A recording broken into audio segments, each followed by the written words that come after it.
Live Talk with Leader Brad.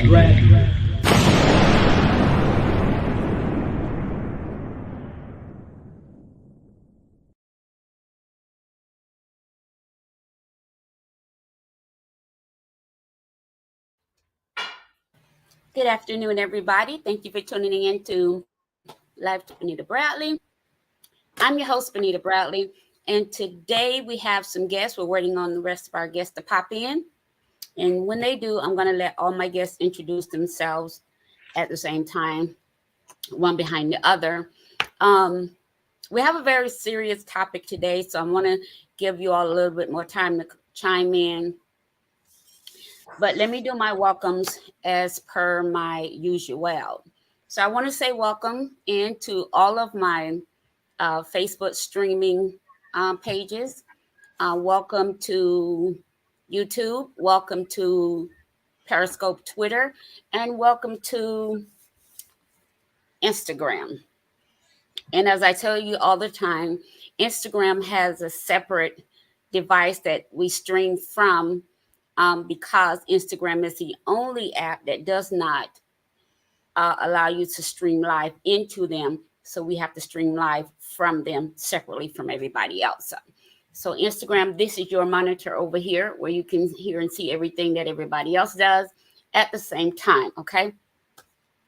So as they're coming in, I know you guys are seeing the news, you're watching online, you're watching social media.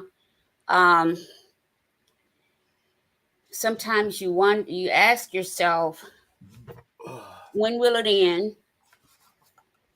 Will it end? How do we get it to end?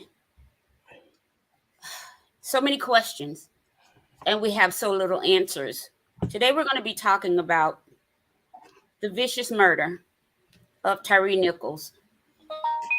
I don't know any other way to describe it other than, hold on, let me turn my volume off this phone. Other than a vicious murder. You can't call it excessive use of force because there was no altercation. You can't call it they feared for their lives. You can't use any of that here. This was just cold-blooded murder. You can slice a pie in several different ways, and guess what? It'll still be the same pie. It'll be the same pie. You cannot slice an apple pie in 6 different slices and expect one of those slices to come out to be a peach pie. It doesn't work like that. The thing that's what's the phenomenon here is that now we're having Black cops. It didn't just start. It's just that they're getting a little bit more emboldened now. Black cops killing unarmed Black men. Cameras rolling. Who cares? Street light blaring down on us. Who cares? We'll probably get caught this time. Or maybe we won't get caught this time. But again, who cares? They figure, well, if their counterparts don't care and don't get in trouble, why should they? Well, we're going to find out a little bit about each officer as we go along with this discussion today. Waiting on bless you. We're waiting on 2 retired law enforcement officers to join us. They're going to add a lot of insight, a lot of detail to what happened, what should have happened, what could have happened, what should not have happened, what did happen. And at the end of the day, we still have a young man that's dead and no one knows why. Well, my question is always this. Do law enforcement officers, and we'll get into this as we go along, but it's my question. I want you to be thinking about this. What level of psychological evaluation do they go through? I mean, how intense is it? What's the depth of their evaluation? How deep do they get into their psyche to find out if these candidates are indeed good to be around people under pressure?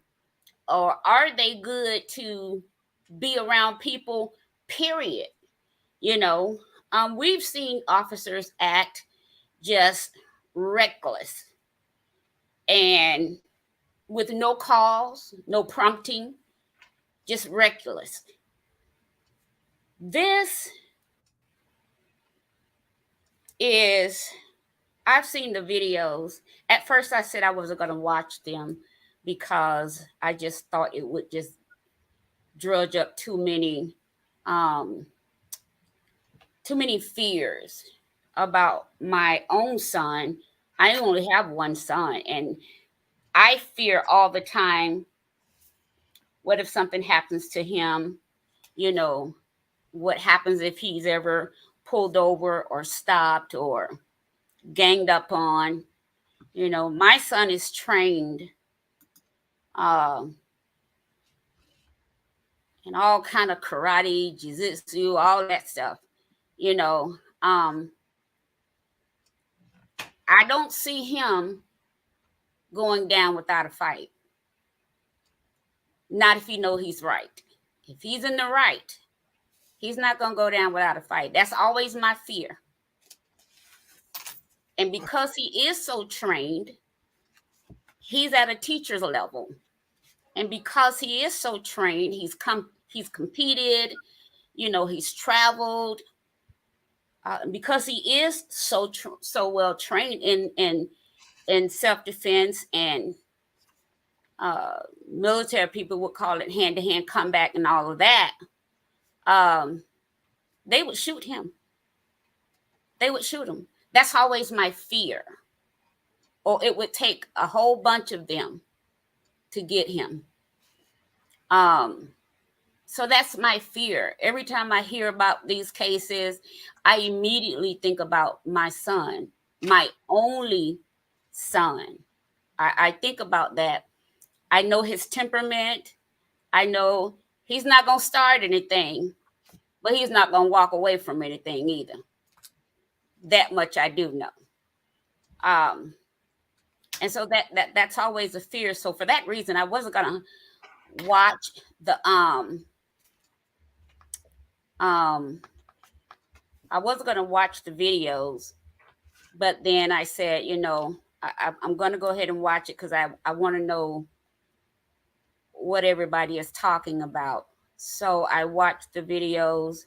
And when I tell you, these people, I won't even call them men, these savages, you know, don't y'all try to counsel me. These savages, these immoral agents of Satan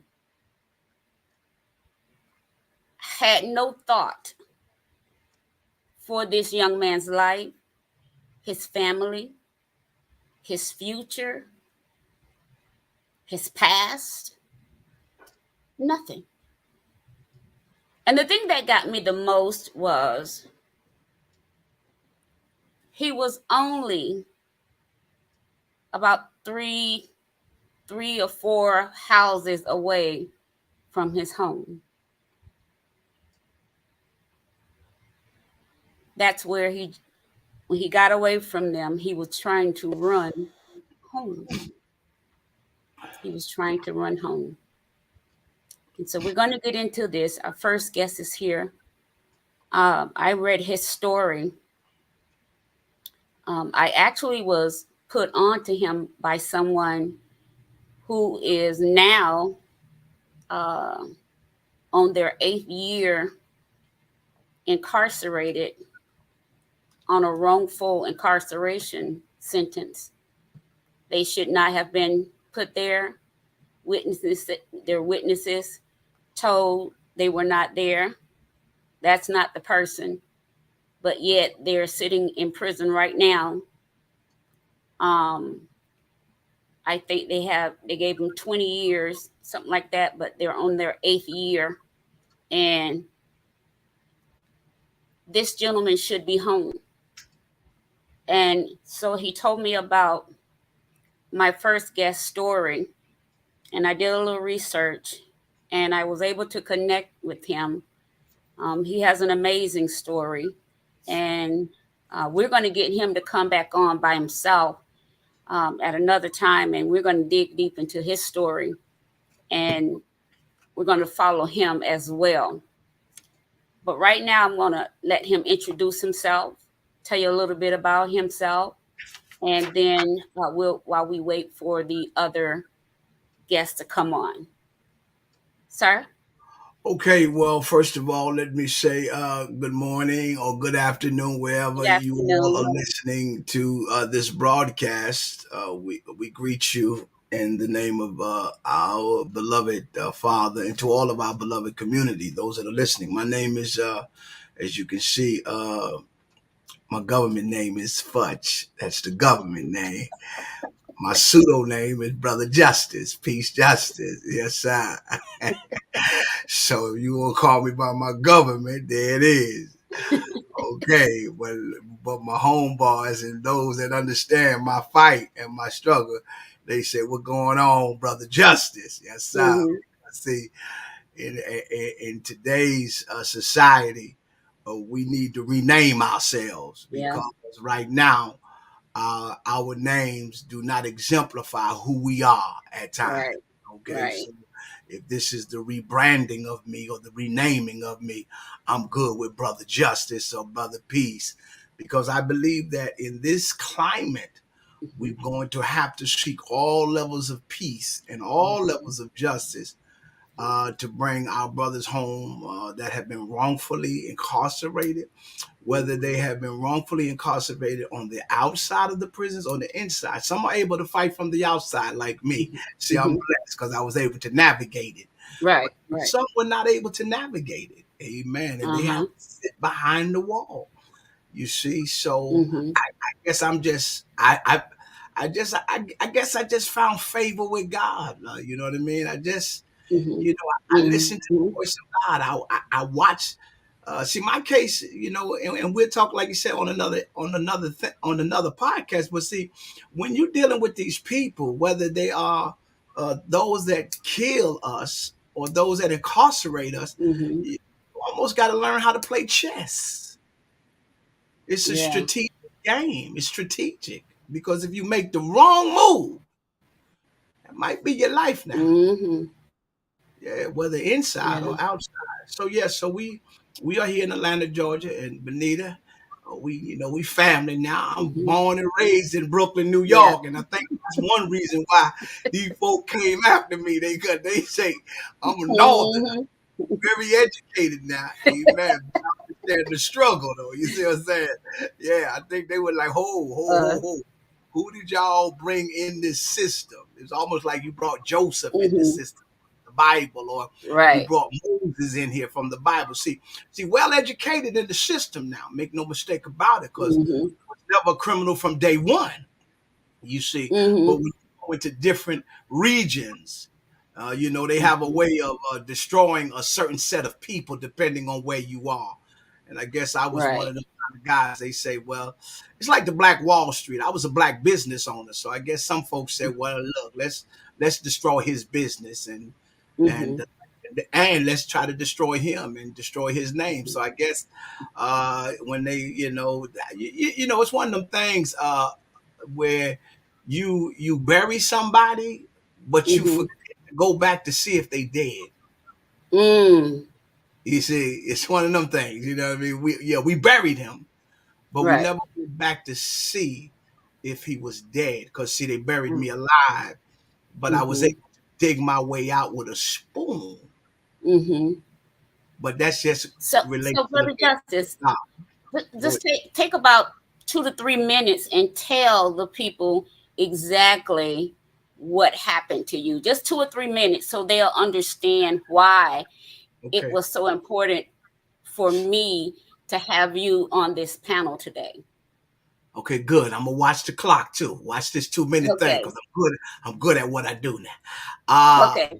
so basically, I was a CEO of my own transitional housing offender reentry program, where we housed inmates and people, bad people, incorrigible people, inside of what we would call halfway houses. I had a male and female halfway house, and most of those people that were inside of my halfway house were either homeless or could not find an address to live in, or they couldn't live in their own families because they have already destroyed their own family houses and homes. And so I was able to create an alternative program. So when I went to the judges, I said, "Hey, judge, I know they can't live in their family's home, and I know they can't go here and they can't go here, but I've created a building for them. You can send them on over there, and we'll go ahead on and be that platform for reentry." Okay. Eventually, after dealing with a certain amount of people, we took levels of barriers off, because a lot of times when people are trying to get into different programs, there are what you call barriers that keep them from going in. And so what I did is Mm-hmm. I released all of the barriers. That means I was willing to take anything, anybody, mama, sister, brother, didn't matter. There was no barriers.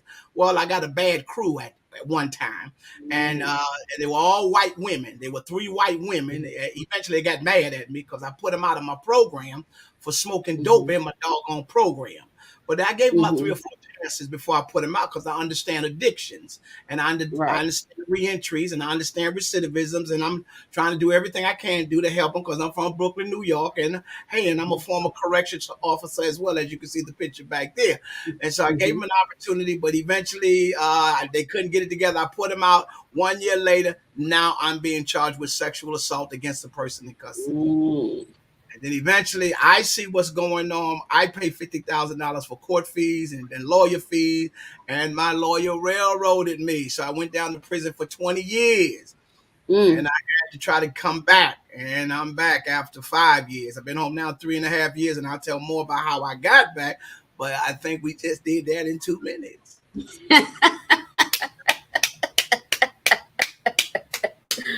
Thank you so much. Thank you so much. I can't wait to get you back because I'm totally vested in the story now. Totally vested. And Oh, wow. and by the way, they try to get. And by the way, they try to give me an all white jury. I Yeah, never see, that's understood a yeah, jury of your peers, but nobody in the jury box looks like you. right. Nobody looked like me, and so when I saw that, I immediately knew what was coming up next. Yeah. So the Yeah. question was not to come, not whether I was going to jail, but the question How was long? how I was going to get. Okay, there you go. How I was going to get out now because I knew I was going. You see, You knew you were going. hey, all them white folk. I said these folk get ready to bury my tail. I said, I'm just too many white folk in one room. Oh, come on here. Amen. But I love them, though. You understand me? But I understand what they're doing, though. Yeah. Because they had to do what You they have had to do. to. You Yeah, see, you got to love them because you got to live with them in this world. you see what I'm saying? And You see? Yeah, and I understand. Hey, look, see, once you understand it, then you don't have to be mad about it. But right, it had to take a while for me to understand it. Because see, you got to learn the language of what you're dealing with. You see. right, And right. then you got to let God heal you too. So there was a lot going Yeah, on with me. Hey, yeah, I'm 60 years old, girl. Look, it took yeah. God a while to heal me because I'm like, hold on, God, what you got going on? Right. You see, but Especially when you're trying to help people, and that's it. and then when they can no longer get what they're normally used to getting from you, then they turn on you. That's an awful, awful feeling, you know. And And I can imagine a lot of people feeling betrayed the same way with things being the way they are in law enforcement. You know, we feel betrayed by them. We yes, feel let down by them. We feel discouraged by them.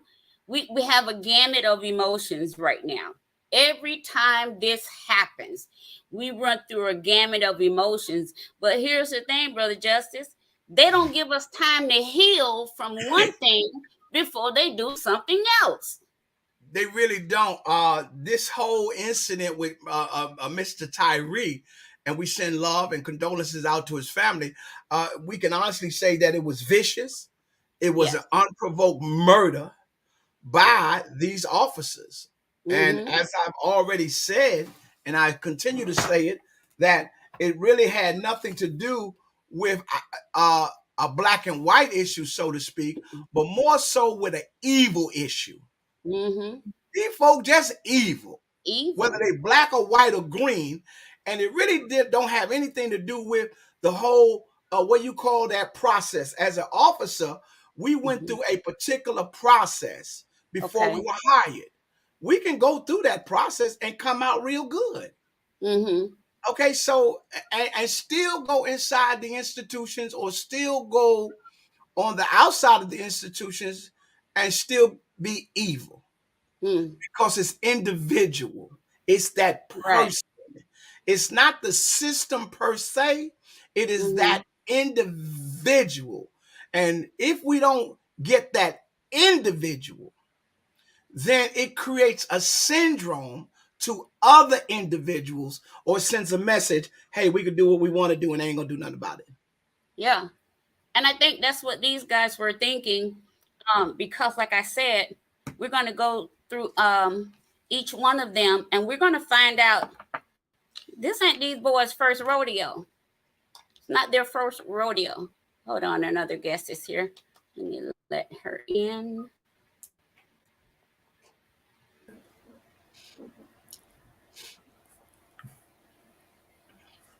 Hello.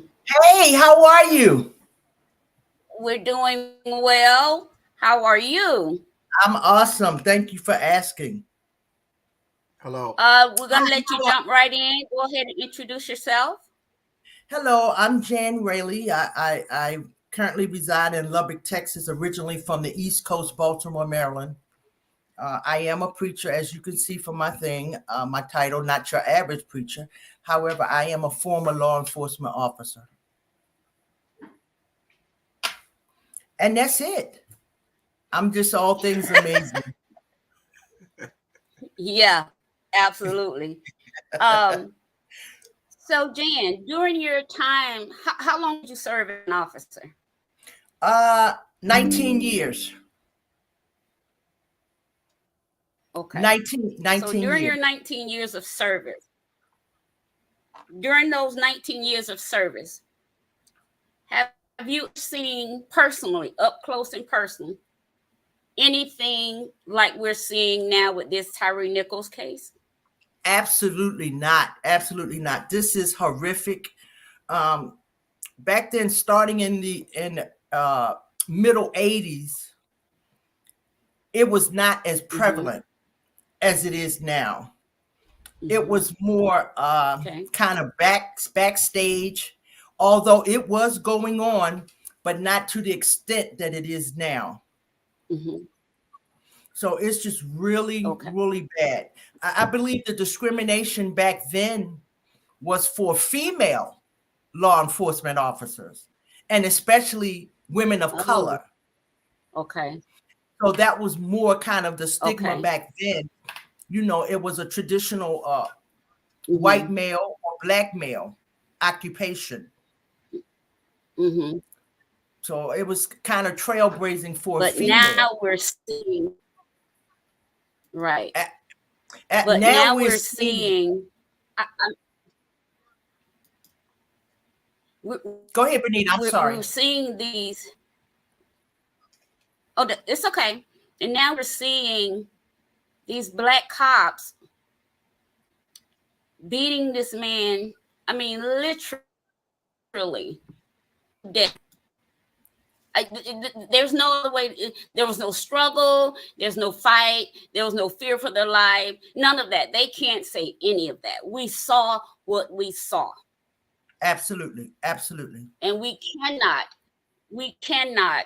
I was talking to Brother Justice, and he put it this way: you can't unsee that stuff.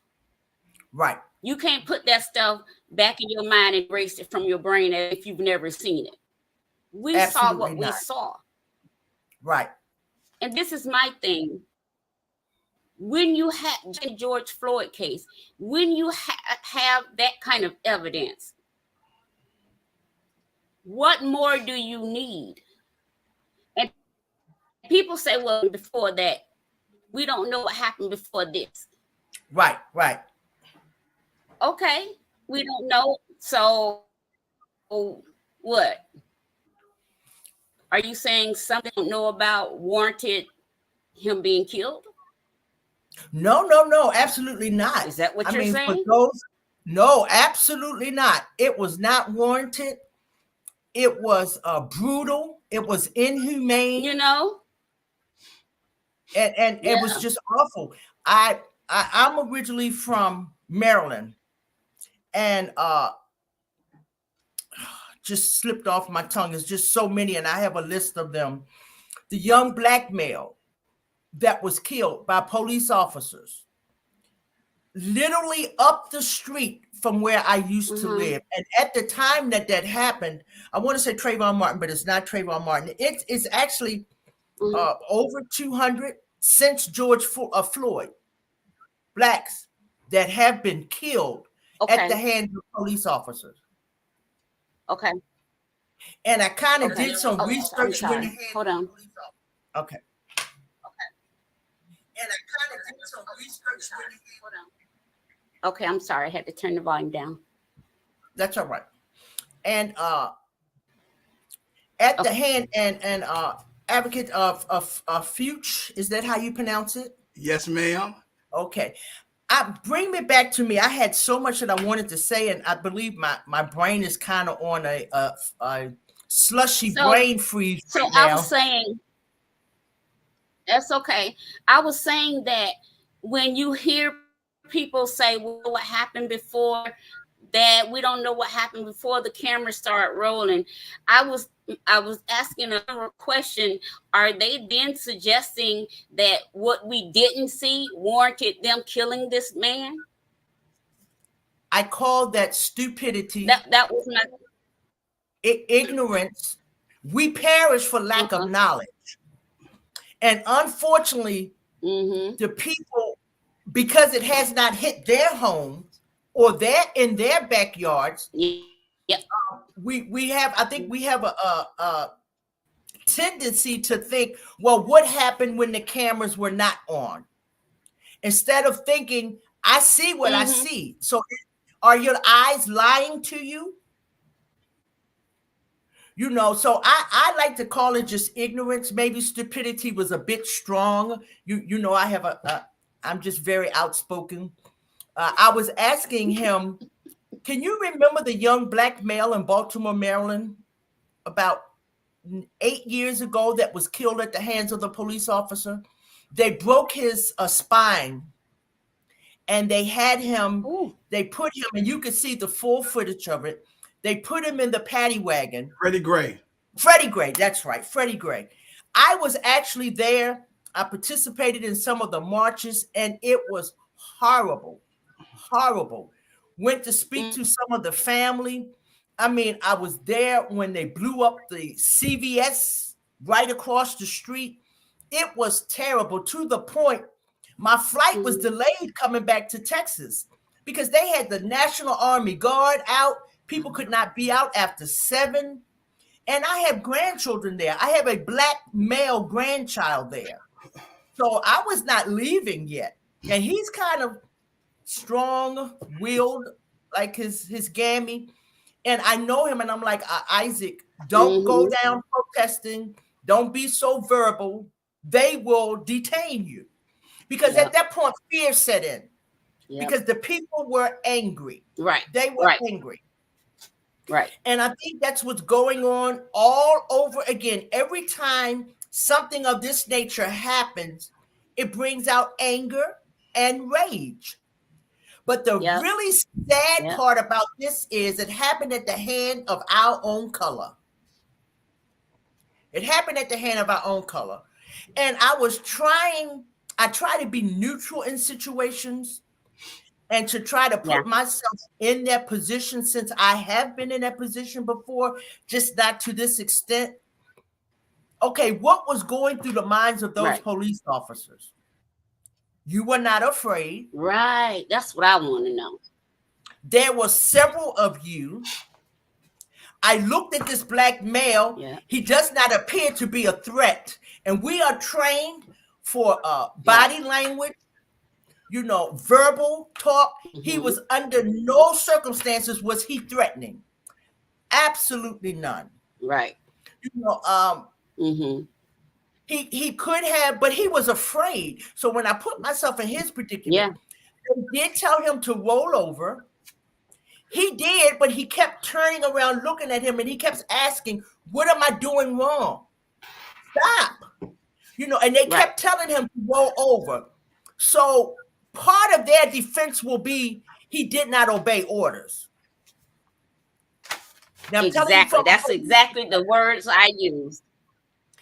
They're going to use he did not obey orders, so we felt threatened. But how many of you was it? Right. So when they told him to get down on the ground, well, they threw him down. But the thing I noticed, and I watched the video over and over, what case could they possibly have? The only thing I saw was when he kept turning over, and they said, "Turn over on your stomach, roll over on your stomach." And he said, "I'm down, I'm down, I'm down." They kept telling him to roll over on your stomach. Well, at that point, you had 5 officers screaming obscenities at you, hollering, and that's part of the training, unfortunately. They tell police officers, when you come in and it's a situation, they want you to be the aggressor, to start hollering, cursing, all of that, so that you can gain the upper hand and put fear in the people. A lot of people don't know that. So when police officers get the F on the ground, say that again, because that's you are trained. So you all are trained. Absolutely, to come in as the aggressor, to make sure you have the upper hand of the situation. So part of it is, and 9 out of 10 officers will come up, get the H out the car, and they will start off being forceful. I believe the reason that they did not want females initially in it because they figured we were a little bit more passive. We look at them as like our children. We would be more understanding. And part of it is true because I've never had a situation my whole entire career where it escalated to the point of violence. Never throughout my course of the career have I had to pull my gun and shoot another individual. Never. So it depends on the particular officer. Now, I come from Baltimore, Maryland. Right. One of the highest cities for crime rate and murder rates. So to have a career as long as I did and did not have to shoot anyone, pull my gun from the holster, it says something about the officer.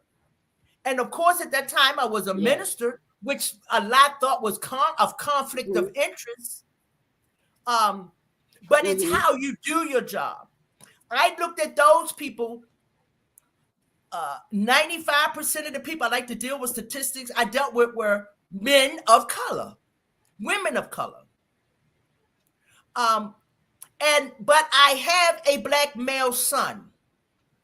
So every single time I stopped a black male, I thought about my son and how I would want him to be treated. Yep. I'm also just outside of him being black, I'm a mother. I'm a grandmother. So I just think just the humane side of them, and it can't always be because of fear. Like I said, this young man, he was not threatening. A lot of those people that were killed at the hand of police officers were not being threatening. It was callous. It was fear on their part. And a lot of it is arrogance. You have now so that I heard a lot of. You have so many police officers that kind of have a Napoleon complex. If you go back in their history, they were picked on, they were teased, they were bullied. Some of them are protectors because they seen their mothers go through things. And I've kind of got into the psychology aspects of it. You know, I come from a lot of abuse, physical abuse. So I believe down the line, subliminally and subconsciously, that's why I became a police officer. No one is ever going to hurt me again. I know how to defend myself. I have a gun. Right. You know, so it kind of gives you a sense of false power. Oh, okay. Because I was asking earlier, how in the world do some of these officers, like, what is the depth of the psychological evaluations that officers have to go through to actually become an officer and then be allowed to work with people? I mean, it can't be that intense. No, it's not. Well, then what we had to do, we had to go through a psychological is this a cat training. or a dog? Which one? That's got to be the depths of it. It's a term. So how much training do they normally have? Okay, it starts out in the you go through your interview process, and of course that's very strenuous to do the background and all of that. You do a lie detector test, and I've just always kind of been strong-willed. I purposely lied on my lie detector test, and they did not catch it because I studied. Okay, the lie detector test goes on your breathing. They are trained to study your body language. They watch your eyes. They watch your eyebrows. If I shift in the chair, you're lying. Most liars don't realize that they hold their breath when they're lying. It's just natural. And especially, you know, some people just lie to be lying. And I don't know why they're not dead because they done held their breath so long. You know, I say that in humor, but no, in all actuality, part of the time that you are telling the story and you are lying, you are holding your breath. Your heart rate changes. Your pulse changes. So they are able to detect all of those things. Now, you may not be lying. You could just be nervous. But most times you are lying. So I learned how to control I learned how to control my breathing. You know, I watched my body language, and I wanted to see if I could beat it. I mean, it was nothing damaging. It was just I wanted to see if I could. And it was something as simple as what classes did you take last semester? Or what classes did you take your first semester in college? Were you ever in a confrontation that you could not de-escalate?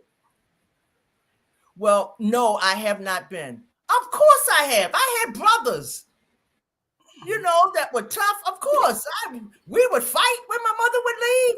That's a situation that was not de-escalated. Right. But they should have been able to pick up on that. So I said all that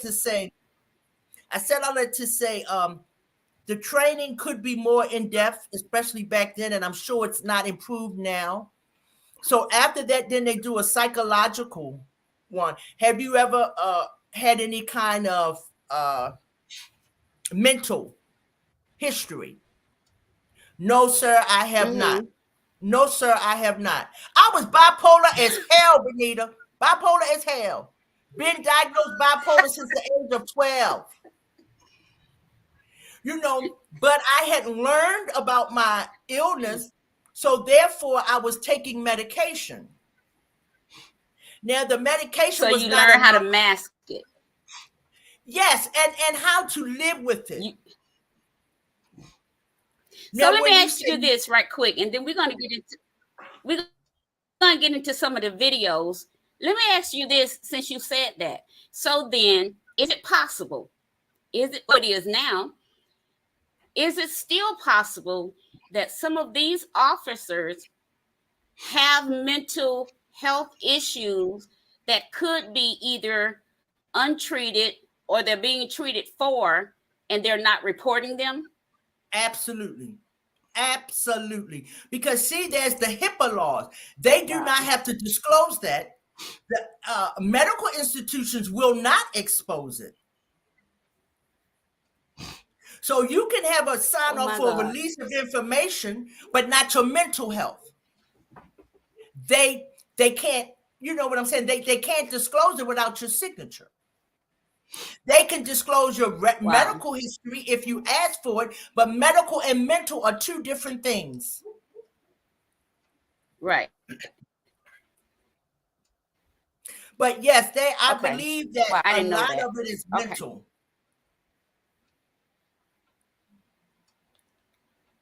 I didn't know that. I didn't know.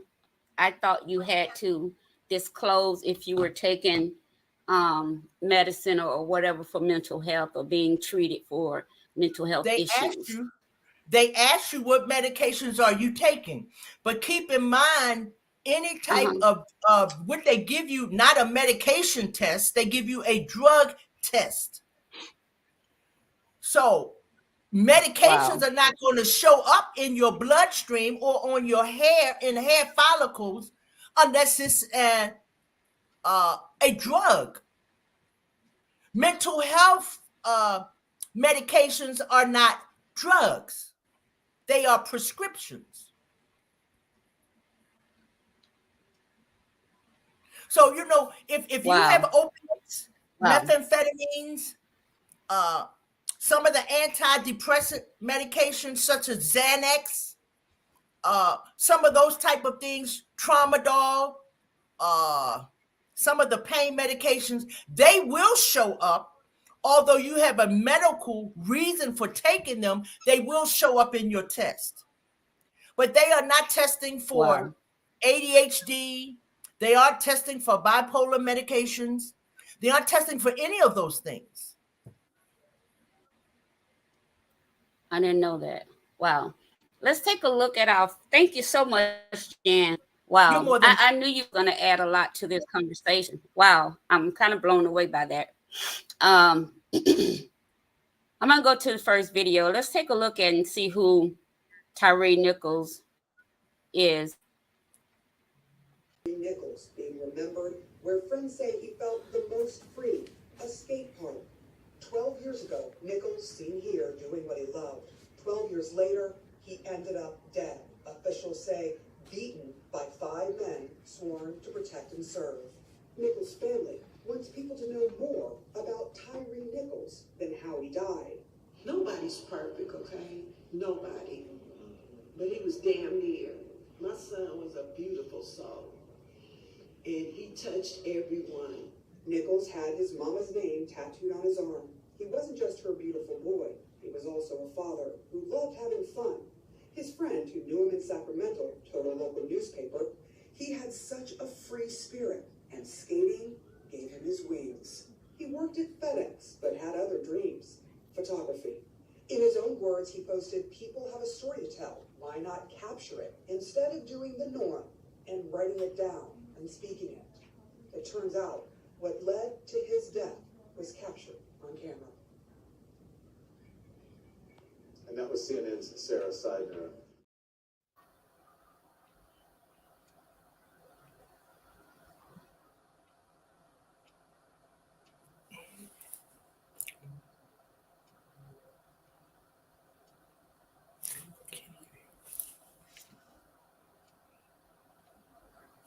We can't. Okay. Brother Justice, what did you just see? Describe for us in your own words. What did you see of Tyre? What did you learn about him? Well, good guy. FedEx. Listen, you can't be that dangerous on some doggone what you call them things, skateboards, okay? 'Cause look, Absolutely. come on, Skateboards. man. Let's stop playing. Okay, Man. exactly. I'm from Brooklyn, New Exactly. York. All right. And so if bro on some skateboards, he ain't got no smoke in him now. He ain't no smoke. Ain't no smoke. Now, if he was on roller skates, because we used to do a lot of roller skating back in the day, might have a little problem. But skateboards, very usually, you find black guys on skateboards. Usually it'd be the white guys on skateboards. But when you do find the black guys on skateboards, they usually hanging out together at them little skate parks. That's all right. But nah, man, guy, FedEx worked hard. Photographer captured the moment on film. And hey, man, good dude, good dude, good dude, good dude. That's all I can say. He was a good dude. Okay, he was a good dude. He just didn't. Hey, man, he was scared. He really was scared. Because every time I kept looking at his face, I'm like, bruh, he's scared. Y'all chill with that, man. And then the officers kept weaponizing that word, bro. Yo, bro, yo, bro, yo, bro. I'm like, don't weaponize it if you're not gonna help, bro. Absolutely. All right. What you should have did is you should have Right. just got the rest of Right. them off and say, yo, y'all back up. Let me get this. Let me get this. Let me Yep. get this. Let me get this. And Yeah. you could have easily got that. But y'all had something else going on. They had something else going on now. I'm here to tell Oh you yeah. that. You see, Oh yeah. because that was all Oh yeah. cruel and unusual punishment, which is a violation of the Yep. Constitution of the United States of America. And as you can see, I'm a former correction officer, worked in Lorton, Now Virginia. you were Virginia. Okay, go ahead. I'm sorry. yep.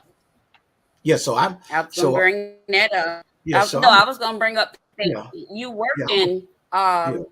I worked in corrections. I worked in corrections for many years, in and I know uniform and out of you've seen uniform. it all in corrections. What? Let me tell you something. The old saying is, a police officer can never do a correction officer's job, but a correction officer could do a police officer job. Mm-hmm. You see, you see. So we are a special kind of people. Make Mm-hmm. no mistake about it now. And so, because we don't go into prison with no firearm, we go in on. Yeah, we don't do firearms. Mm-hmm. What we do is what we call interpersonal relationship skills. We create relationship skills with these Mm-hmm. individuals because we know that if you ain't right, it ain't gonna be right. Okay. So we gotta always create Mm-hmm. conversation. We have to always de-escalate ourselves. And then there are times we have to always back away from an incident when we know this might not look too good. We never went gun ho, and those that were gun ho usually learn later on in corrections, you don't want to do this no more, bro. Create problems for the Right. whole doggone compound. Okay, so what you had with these officers, based on what I see, okay, is you had a bunch of officers. First of all, anytime a sergeant is on the scene, he's supposed to automatically take control of that situation and begin to de-escalate and make sure everybody is following policies and procedure when it comes to that young man. Yes. And so, again, I have some concerns about the sergeant on the scene, number one. I have other concerns about the white officers on the scene, because I saw one or two white officers there as well. I have a concern about that as well. I also have a concern about, even though they did press charges on all 5 blacks, but there were more other officers on the scene that failed in what they call duty to intervene. Absolutely. Okay, so this is bigger than 5 officers. Okay, we thank God. We thank God now for the chief of police that made a conscious decision that we're gonna nip this in the bud in 20 days. Okay, because we ain't never seen a 20-day nip in the bud. Never. Okay, you see, yeah. So this could be a landmark decision that can create a landmark case that can actually say to all of those nationwide that it don't take y'all 3 and 4 years when we have videos to bring people to justice. Okay, so I think that what I we would have hope is so. right. This young man was a part of what I call ruthless brutalization of our people. Wow. And not only that, but not your average preacher had already said that this is an individual thing. See, I can't continue to say that this is a system issue. Even though I respect systemic racisms and biases, I believe it's an individual thing as well, because these are demons within each individual. Come on now. Okay, this is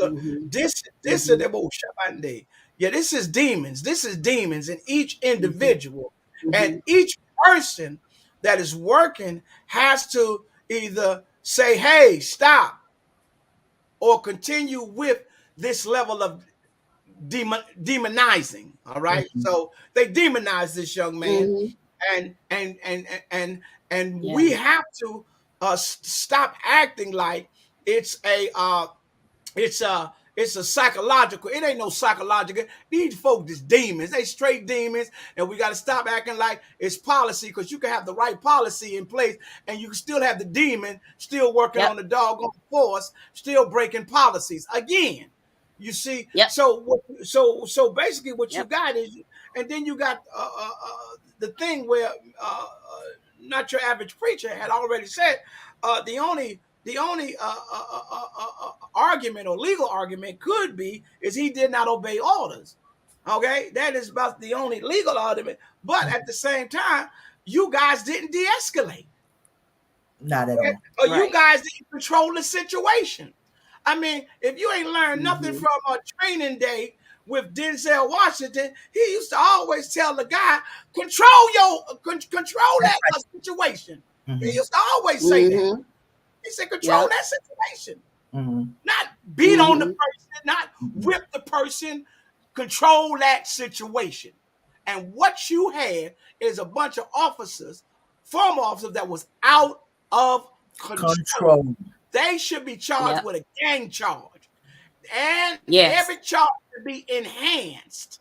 I'm glad for the kidnapping, because what you did, you kidnapped the boy. But that's the first one that's been kidnapping. They've been kidnapping folk ever since they've been on that suppression force, which was not a suppression force for real. It was an oppression force. Wow.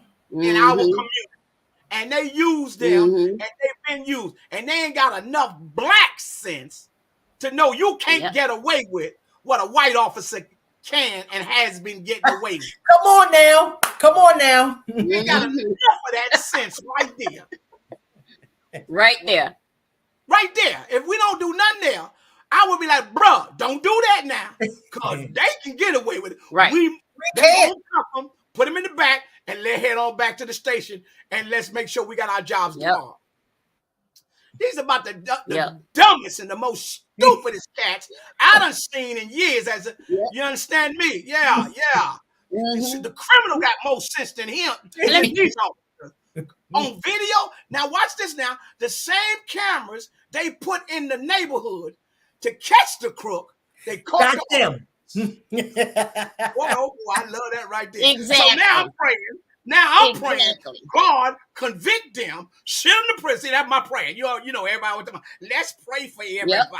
Well, I got a good prayer. God, convict them right now in the name of Jesus, so they won't come back and do it to nobody else. Exactly. Yeah, let the judge give a life with parole or a life without parole, just like they do us when they see our videos. That's right. When they saw Pookie robbing the grocery store, killing the man on video, they put the video out there, used that same video to convict Pookie, and did not bat an eye. What I'm saying, use the same video, amen, to go on. Oh, come on here. I'm about to preach on this one. I'm going to chill. Hey, I'm going to get up off y'all, man. Go You're ahead. absolutely right. And everybody talking about don't show the video, don't do this, and don't show the video. The video gonna hurt us. The video gonna show the video like they show Pookie video. Show the video like they show Shaniqua video. Show the video and take that video. Y'all must be some take it in the court case and use it to put everybody underneath the doggone prison cell. You kind of sound like your average preacher too. Okay then. That's why I think you must be some you figured that out. Look, we would have been lethal out there. You folks don't know what to do with me in Georgia. They don't know what to do with me in Georgia. They don't know what to do. Either put me on their side or just let me go over there around the corner and just do my thing. Because they know if I do my thing, folk gonna follow me. Absolutely. They know if they put me on their side, I might blast them. I love it. So let's get our next video. Let's look at what they told his parents. How did they inform his parents about what happened? Let's take a look at that one. Nichols being remembered where friends say he felt the most free, a skate park. 12 years ago, Nichols seen here doing what he loved. 12 years later, he ended up dead. Officials say beaten by 5 men sworn to protect and serve. Nichols' family wants people to know more about Tyre Nichols than how he died. Nobody's perfect, okay? Nobody. But he was damn near. My son was a beautiful soul. And he touched everyone. Nichols had his mama's name tattooed on his arm. He wasn't just her beautiful boy. He was also a father who loved having fun. His friend who knew him in Sacramento told a local newspaper he had such a free spirit, and skating gave him his wings. He worked at FedEx, but had other dreams. Photography. In his own words, he posted, "People have a story to tell. Why not capture it instead of doing the norm and writing it down and speaking it?" It turns out what led to his death was captured on camera. And that was CNN's Sarah Seidner.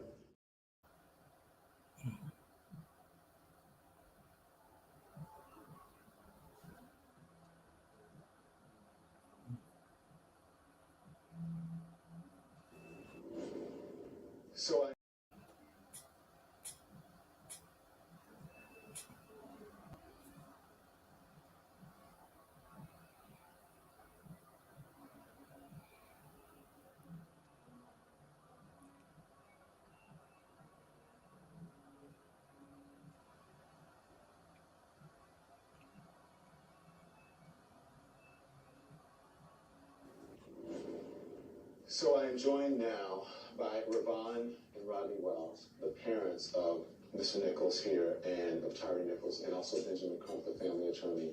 20 days since this happened. Yes. Without your baby. Yes. Yes. This is hard. No, I don't have my baby. I'll never have my baby again. But I do know that he was a good person and that all the good in Tyree will come out. Mom, when did you first learn about this? How did you hear? The Memphis police.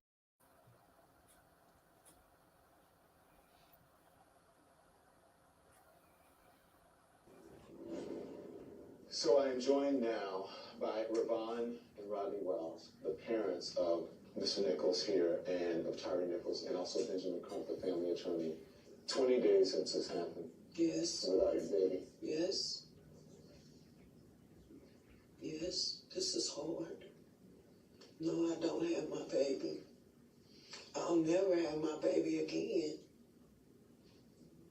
But I do know that he was a good person and that all the good in Tyree will come out.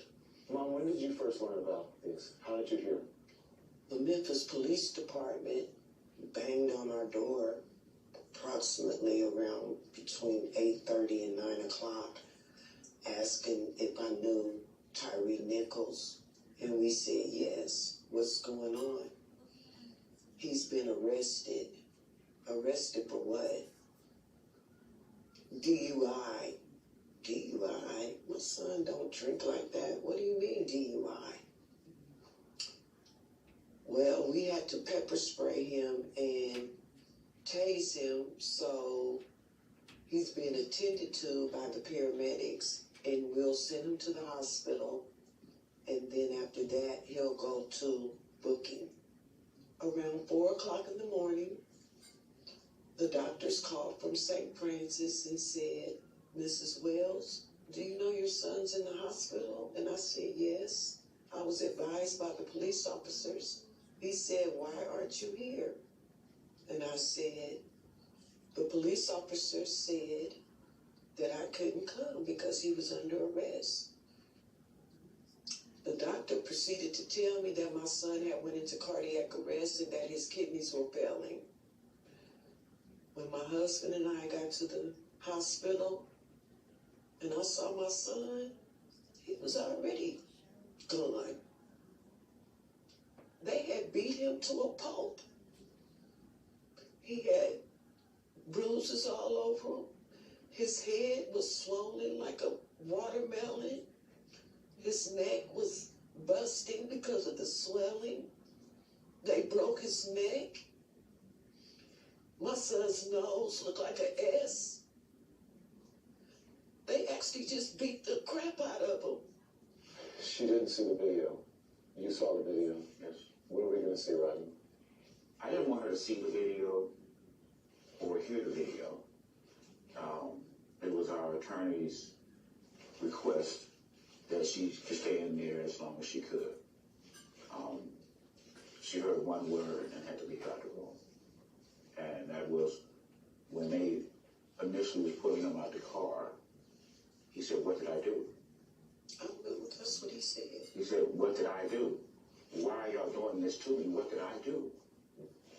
And they proceeded to snatch him out of the car and was trying to wrestle him to the ground.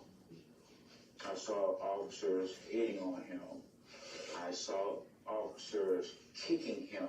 One officer kicked him like he was kicking a football a couple of times. And, but the most telling thing about the video to me was the fact that it was maybe 10 officers on the scene. And nobody tried to stop it, or even after they beat him and they popped him up against a car, no one rendered aid to him whatsoever. They walked around smoking cigarettes like it was all calm and like, bragging about what happened. And Ravon and Rod.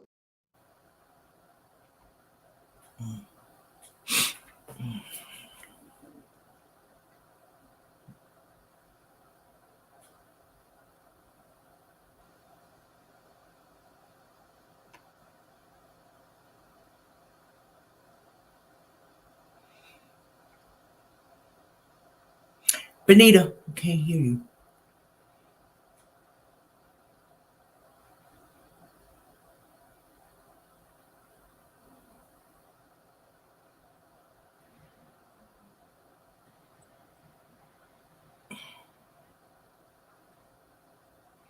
Unmute your mic.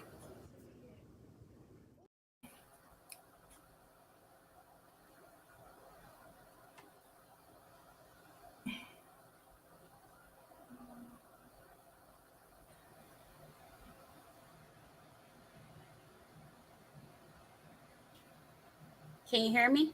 Am I back Yes. now? Yes. Can you hear me now? Yes, your mic was muted before. Okay, but you guys can hear me now? Yes.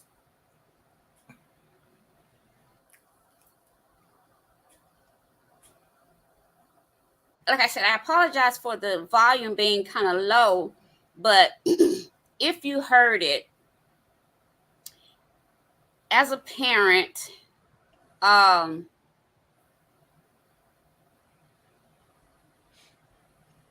Brother Justice, you have children? Yes, ma'am. I have a 15-year-old son. So this is gonna be this is close to home for you as well. Well, As a parent, you all heard how they were informed about their son. Then they were told they couldn't go to the hospital to see him because he was under arrest. First, they say he was stopped for DUI, reckless driving, but he got arrested for DUI. Then she said, well, where is he? Oh, he's nearby. What hospital? He's nearby. She doesn't know what hospital her son has been taken to until the hospital calls her and asks her, did she know her son was at their hospital? She said, well, I know he was in a hospital. They wanted to know why she wasn't up there. They never told her hospital. They said he's nearby. Then they said, well, he's under arrest. Is the reason why you can't go see him.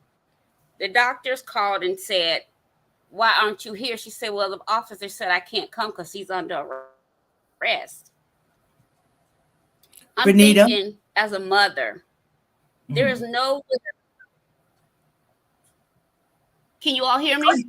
Yes. Okay. Yes. So in my mind, there is nowhere in my mind as a mother that I'm thinking, okay, you say you pulled my son over for reckless driving, then you arrested him for DUI, then you say things kind of got out of hand, so you had to pepper spray him, so he went to the hospital, but he's under arrest at the hospital. So when you tell me that, nowhere in my mind am I thinking I get to the hospital and see what this mother saw. Nothing that you said led me to believe this was the condition that I would find my child in. And Bonita, let me say this.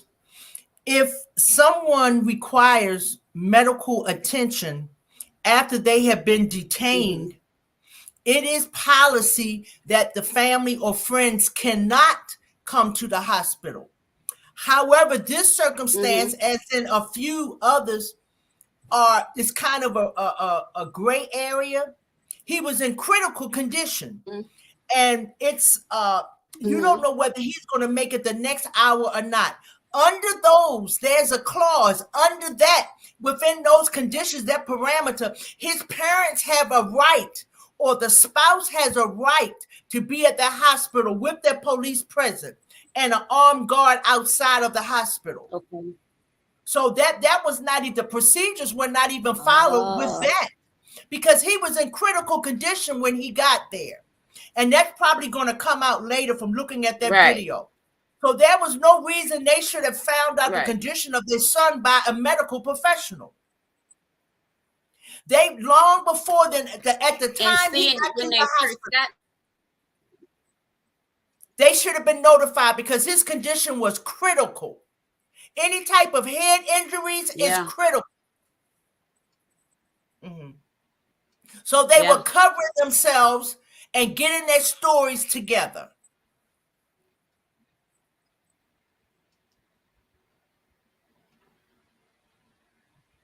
Wow.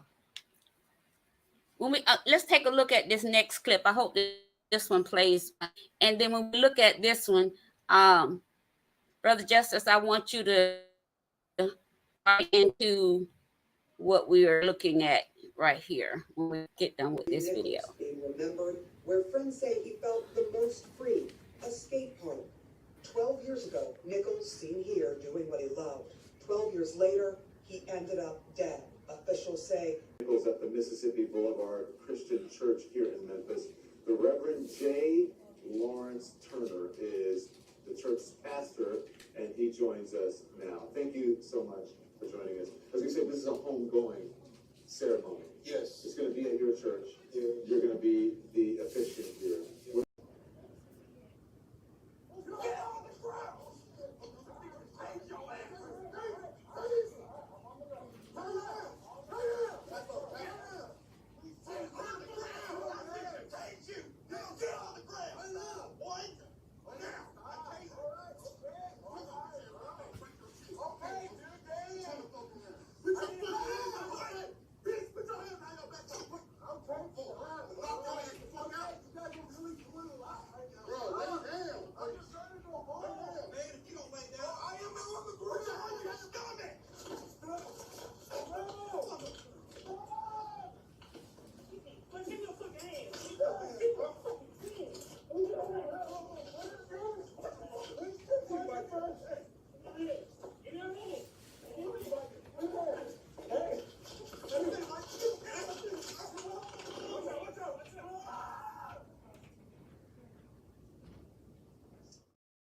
I think what we have here is we have a young man that was what I would call dehumanized.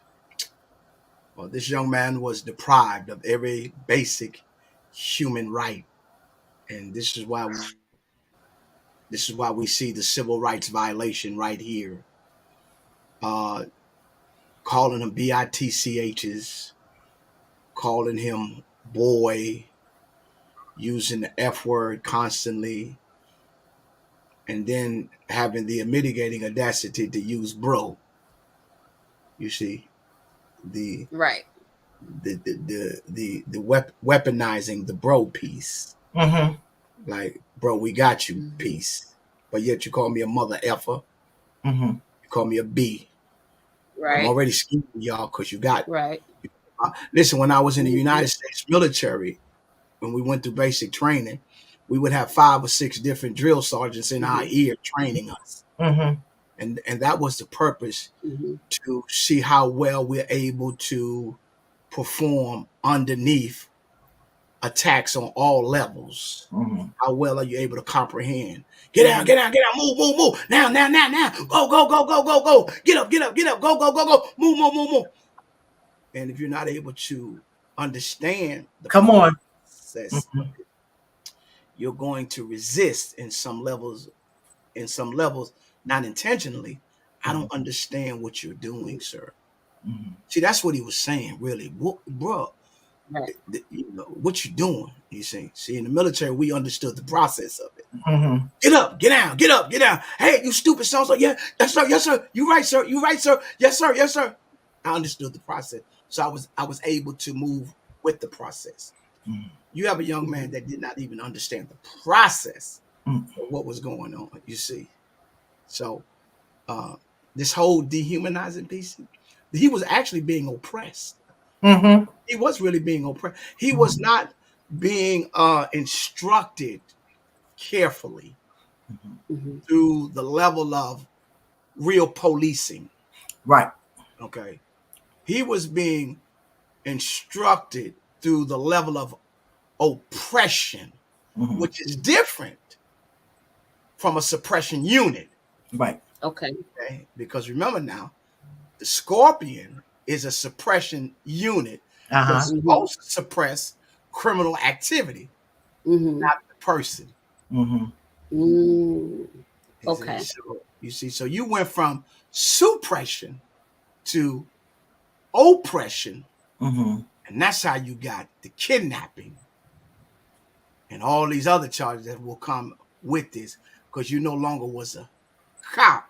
At some point, you dropped the ball and stopped being a law enforcement. A vigilante. There it is. See, you slip, because you've been doing it so long until you got away with it. I mean, you've been doing it for years now. See, one thing we have to understand is that this is not their first rodeo. No, indeed. Right. The first time they got caught, because Shorty died. See, and had he not died, guess what? Me and you wouldn't be here. Right. He would just been another cat beat up. Yep. But the death brought us here, the violence from them. And so that's why I have a problem with everybody getting on video talking about let's have a non-violent peace protest. But yet y'all created the violence to bring us here. Right. So you don't get a chance to tell me not to be violent at a protest at no level. I get to choose that. At some point, you got to let me choose what I want to choose, because you are creating violence on top of me. And at the end of the day, I'm like this. I'd rather die fighting y'all cats than to let y'all cats just keep beating me and killing me and telling me, hey, man, stop the violence. Well, when y'all gonna stop it? Right. Because you got to lead by example. So you keep telling me to stop doing certain things, but yet you continue to perpetrate your violence on me. See, because at the end of the day, it's bigger than Tyre's job. It's more about those that don't even get this type of media. What about them little people outside of Freddie Gray? What about them little ones outside of Trayvon Martin? What about them folk right around the corner at Pookie House that didn't get this?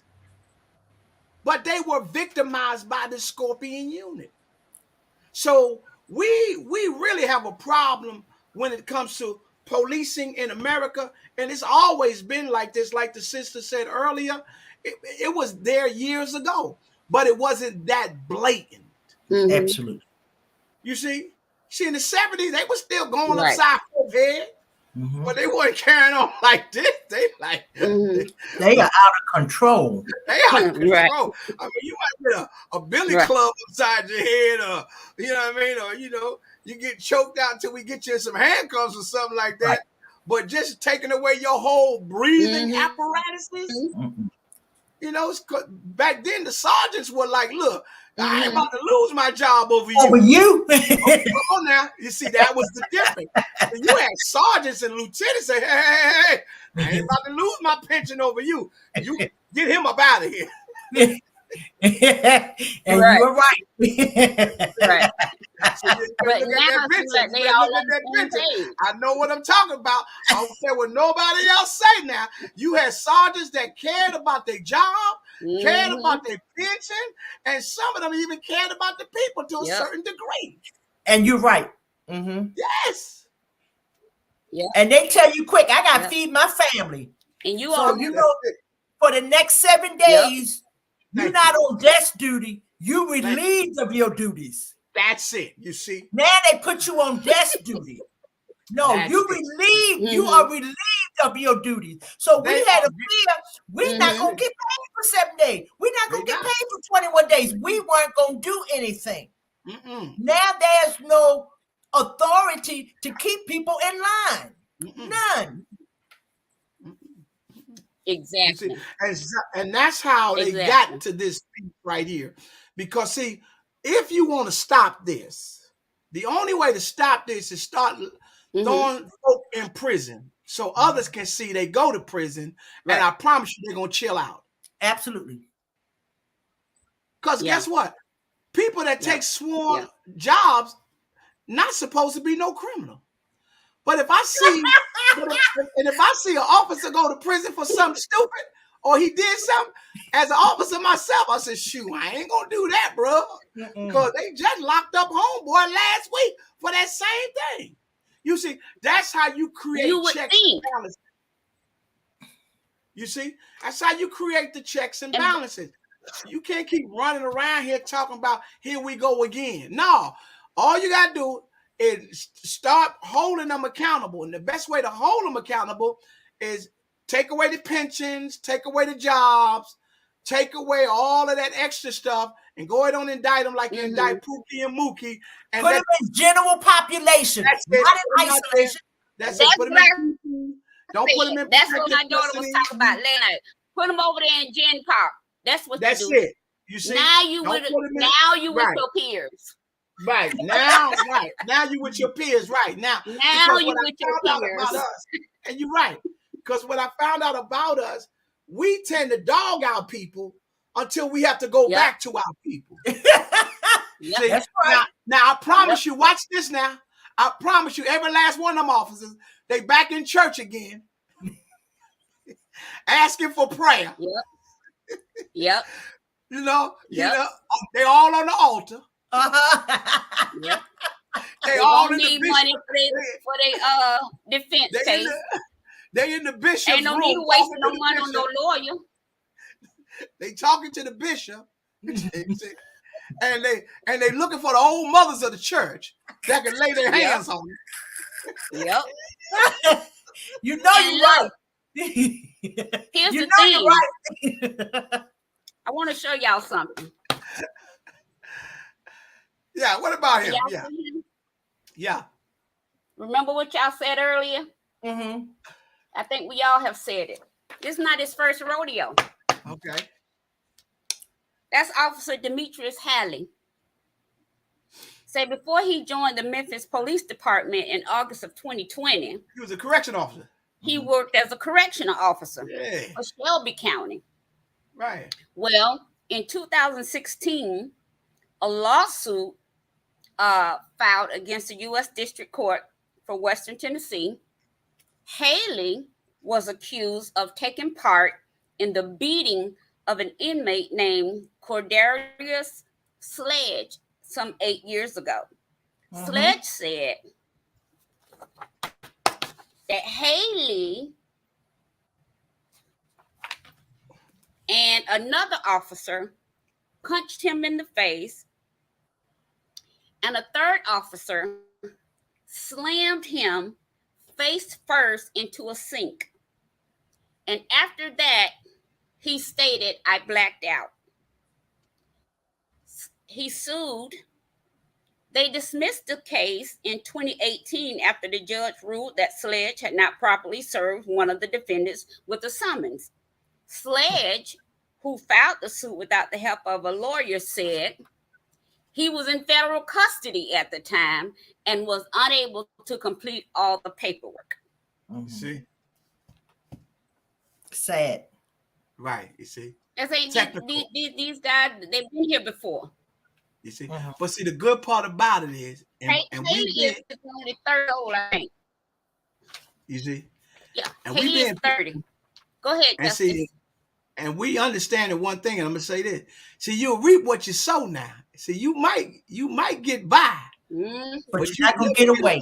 You see, and this, he set himself up for this one. But see, God knew this all the time. Absolutely. And now the case is bigger than what it would have been if he'd have just did right before he crossed over from prison to being a part of the Scorpion unit in the streets. Now we're looking at a life sentence now. See, right. Yeah. If he'd have just did right. And I think what baffles me is that you're on camera and nothing about these cameras, even if you are just some demonic, raging lunatic, nothing in your mind said, hey, we on camera. No, because see, they didn't think he was going to die. See, that was the key. That was the key with this one. See, the key is not that it was cameras, because they've been doing it around cameras. Right. Because they over police the hood where they have the suppression team at. So it wasn't the cameras, because they know the cameras is out there. The issue was the boy died. Right. Mm-hmm. And once you die, it's another whole ball game. Come on now, that's another animal now. Mm-hmm. Yeah. See, They as long did as I was not beating think- them up. They did not think that he would die. That's Because it. had he not died, they would have taken him to the hospital. That's it. He would have got medical attention. That's it. They would have took him to the jail, perhaps put him in the infirmary, and we would never have known about it. That's it right there. Never have known. Those police would never have been held accountable. Not this at all. goes on all the time. Right. See, it was the death of the young man that we know about it. That created the narrative or created this snowball effect. All right. That this because the same thing that happened in Atlanta. Atlanta, they had what they call a jump out unit. And they had that. Okay, yeah, they jumped out and went into the wrong person's house and killed an old lady, 70 years old. Boy, they hurry up and dismantle that unit. My and God. them brothers went to prison too. Them officers went to prison in Atlanta. So yeah, he died. Next message. That changed the narrative. Oh They my don't care God. about the camera. They don't care about the camera because they've been beating up folks on cameras all day. But he died. Oh. He died. He died. Yeah, Oh he my went on home. God. And Let's his look at a mama couple said, more videos. and his mama said he was on an assignment. And his mama said, he said, one day he would be famous. Wow. That's what his mama said now. And she said, I didn't know he meant this. Woo. She said, because he's so famous right now. Yes, sir, boy. She said it on CNN. I said, go ahead, mama. You see? You see? He knew he would be famous. He just didn't know how famous he was going to be. That's right. And he didn't know he was going to be the sacrificial lamb. Jesus. To create change. See, he didn't know that. Don't make me preach because I could get a message. Let's right look at now. you already did. Let's look at the video from the street light. This is talking about don't make him preach. He already started. What you're going to see, this is within that 4-minute period where these officers seem to strike him, I think, 9 times. I believe that's what we're looking at here. Or this may be something else. Can you guys tell me the control room what we're seeing here? Okay, this is different. Then let me ask you the question a different way, Sanjay. This is aid not being given to him. This is EMTs apparently on the scene. What are you seeing them doing or not doing? Well, this was one of the more troubling parts of the whole thing. It's all so troubling, but I looked at this very carefully and sort of marked the time because there's a time code in this video, and the last time that Mr. Nichols is assaulted, is kicked, is around 8:33. It is not till 8:41 that we see I think it looks like a fire truck, EMS vehicle pull up, but nothing happens till 8:55 where someone actually assesses Mr. Nichols. So at that point, nearly 23 minutes has passed, and it's another 7 or 8 minutes before they actually bring out a gurney. So there's about a half an hour, John, roughly, where you have somebody who is critically ill. We know now that he was, had all these various injuries, and he's really not getting any medical care at all at that point. And that was obviously concerning. But when you watch the beating, the assault, I watched this with some other medical examiners from around the country, and been talking to colleagues all night about this, and there's just so many mechanisms of injury that he seems to have suffered here. A lot of people pay attention to the head injuries. He was kicked in the head. He was punched in the face and the head several times.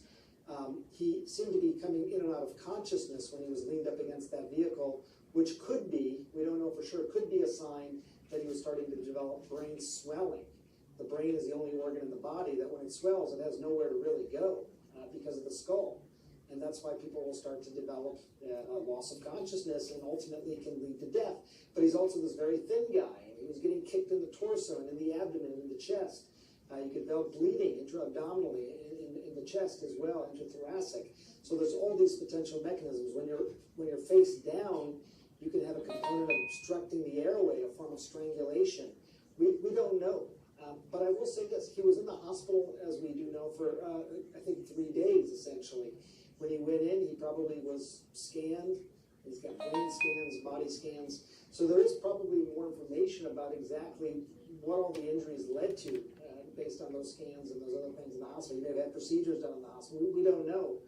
But it was brutal to watch, John. I just got to tell you, I'm a trauma neurosurgeon. I often see patients who come in the hospital after terrible injuries, but I've never seen the injuries sort of take place like that. To see that sort of assault, that sort of beating. And then that gap of time, Sanjay, I don't know if there's any way of knowing, but the 30 minutes or 20 minutes, depending on how you measure it, based on the injuries that we know he may have had, what kind of a difference could earlier treatment have made? We don't know. You're right, John. It's tough to say, but he should have been in a hospital. He should have been taken to a hospital right away. That is what we do in hospitals. We take care of patients with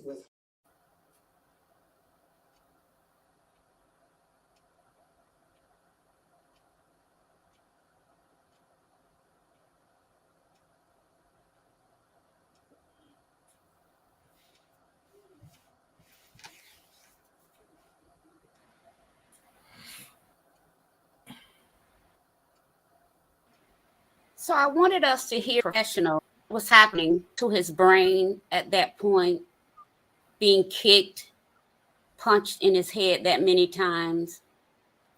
At one point, you saw them. I think the worst part for me was when they held him up and one officer went back and he ran like he was punting, a football. He says, hold him up, hold him up. He takes a few steps back, comes back up, kick like he's kicking a football to make a field goal. You know why he did that, Benita? You know why he did that? Because he was pissed off because they had to run. They had to work and they couldn't sit in their cars, be on social media. They were riding around looking for something. And they was pissed off because he had to work. When he took off running and they started running and looking for him and pouring water in his eyes and all that, you sprayed so much spray that it backfired with the wind. Yep. But that's the reason not one of them are over the age. So they seem to be in good physical condition. Nobody was over the age of 32. Right.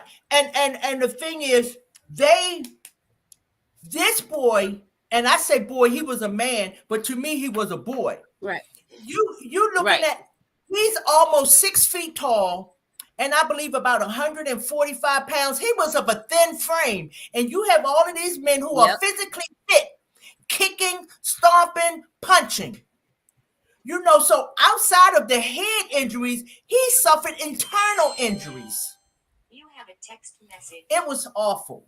And then a lot of them are football players. Uh-huh. Yeah. You would not beat an animal like that. It was terrible. Text message. It was terrible. Now, Justice, when you were working inside a prison system, have you ever seen any of the correctional officers beat a prisoner down, like, let alone a civilian? Well, I was an officer in 1986, so again, a different animal, a different set of people. We had sergeants and lieutenants at roll call. They wasn't going out like that. I promise you, man. The sergeant wasn't going for it, the lieutenant wasn't going for it, and the captain wasn't going for it. My sergeant always said, "Hey, look, be firm, but be fair." Okay, and sergeant say, "Look, oh, that's good." Look, at roll call, Sarge made it very clear. Look, just do your job and don't do nothing else. Right. All right, Right. because if you do, you go. I've seen plenty of times where, for example, I've seen plenty of times where the FBI came to my institution and handcuffed the person, just for bringing contraband inside. Okay, because my institution wasn't going for it. My captain wasn't going for it again. And so, but I did see officers at times, they would put the handcuffs on them and take them to the control center, away from everybody, and put their hands on them, every now and then, you know what I mean? But the guy that's working in the control center had to be very careful too, You're because not it's gonna like, go so far. yeah, you see what I'm saying? I'm like, because I just opened up the door for you to bring the inmate in, and I'm over the control center, Right. and you just beat him up. And Captain said, well, how did he get beat up in the control center? And he wasn't beat up before he got. So, yeah, man, look here, man. Folk wasn't playing now. I'm telling you, man. Folk wasn't going to allow another officer to take away they eating, because they had families. See, when I was an officer, they had families. They had families. They had, Right. They had families. They didn't have girlfriends and boyfriends, so to speak. They either had husbands or wives or children that they had to take care of, and they took the job because one of the elements of taking the job is care, control, and custody. And you gotta. One thing about it, when we took the job, we really cared about people. See, nowadays people are taking jobs just for the money, and they don't care. And when you lack the levels of care, like what we saw demonstrated, this is how you have this animalistic behavior. This is pure animalistic behavior, like they on the football team and they ganging up on somebody because of whatever's. But see, they forgot that you are a sworn officer and it's different from the football team. So while you may kick this guy like he a football, you may be getting kicked or kicking yourself into the penitentiary because you're still a sworn officer. You have violated your oath. See, so no, I've never seen this to this magnitude. And I've been an officer over 10 years in DOC. I've worked in Rikers Island, in New York City, which is one of the toughest camps.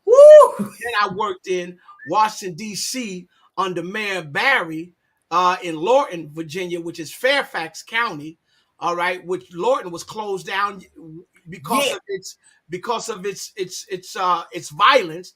And you see what I'm saying? Then I went to John Jay College and studied concerning the whole thing on the Attica riot and how the Attica riot came about. So now, man, even in the Attica riot, hey, man, brothers wasn't going out like that, man. Hey, man, like I said, I don't know what they feed these folk now, but this is going to change in a minute because, see, if nobody else go to prisons and jails for this, the black folks going to jail and prison. Because they already proved it in Memphis that, hey, all 5 of you black cats, we gonna not only did we terminate you ASAP, we did it less than 20 days. Right. Unheard of. Less than 20? So yeah. I thought I was supposed to go through like 2-3 years on desk duty and get a check. Nah, you black. That ain't for you. Right. Well, I'm part of the fraternal order police. And nah, that wasn't for you. That not wasn't you. Surprise! Like you say, Justice, that wasn't for you. Right. You misunderstood. You misunderstood somewhere in the writings. It was all right. You can't do what we do. We got the same badge. And get away with it. The same badge, but you get away with like it. I do. Yeah, that's why you supposed to look out for your peoples. Cause at the end of the day, we gonna send you back to your peoples if you don't get it right. Okay. See. So yeah, man. So they at church right now. They at church right now. Yeah. Begging and pleading. Yeah. Their girlfriends all over the house. Look, they nervous like we be nervous. They got a lot of anxiety like we had anxiety. They're gonna take all their money in lawyers' fees like they take our monies in lawyers' fees. They're gonna lose weight because they ain't gonna be able to eat like you They know. going through depression. You see. Yep. Somebody This is might my be on thing. suicide watch. Well, they probably need to be because they put them out there in general population. Hey, yeah. Can you imagine you get in general population and some of the guys that you used to beat up when they was out there on the streets, you got to look them in their face. Yeah, you see, with nothing but space and opportunity between the two of you. Yeah. Hey, Fruits, sir, you know, I was thinking. What you got going on? As police officers, we had a level of respect for correctional officers because, see, we got a little more stuff going with us. We got guns. Yeah. I had one on my shoulder. I had one under my armpit. Right. I had one around my ankle. I had one in the back. Yeah. I was a female. Y'all don't have none. We buck naked. We buck naked. Y'all go in there naked and ashy. Yeah, look. We used to laugh. Yeah. No, we don't want to be no correctional officers. No. Police officers never wanted to be COs, man. We didn't want to be it. No, sir. They'll tell you. They said, man, we respect what you got going on. Because, see, she right. We were buck naked. You ever had a buck naked soup? That's what they call it. Buck naked they call it a buck naked. It's a oodles and noodles soup with just the oodles and noodles. That's a buck naked soup. A buck naked. That means no real meat in there. No meat. No cheese, no green peppers in it. You see, it's just straight buck naked. See, in prison, they make a soup and they'll throw a little green pepper in the soup or little cheese in it, or they'll crush up the potato or the potato chip. But when all you got is a buck naked soup, that's all you got. See, you know, and that's what we was as officers, buck naked, trying to make it work. Man, you better be nice to the prisoners. Yeah. Because see, these guys had life sentences on top of life sentences, and they really didn't have a problem with addressing the issues one-on-one. Right. They didn't have a problem with confronting you. And they'll tell you, you're going to talk to me like you got some sense, sir. Yep. Don't care who you are. Don't care about the sergeant or the captain. Matter of fact, they'll tell you, go get the captain. Yep. Yeah. Right. They'll tell you. There are times you'll try to make them cuff up. And bro, I ain't cuffing up. Go get the captain. You see? And you ain't about to beat them like they beat him out here for not cuffing. Because Shawty's going to give you, because he in good shape.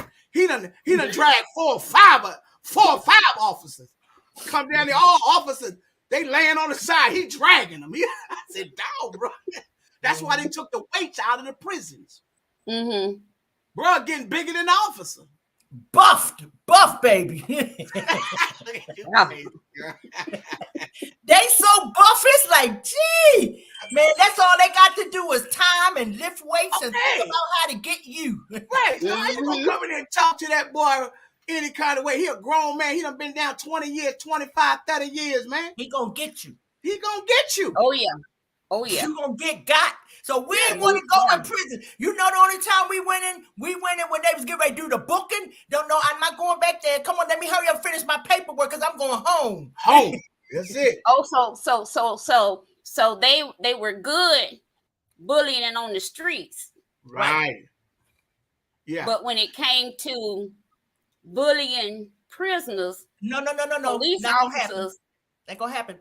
Yeah. They can't go on that level. No. Can't go on that level.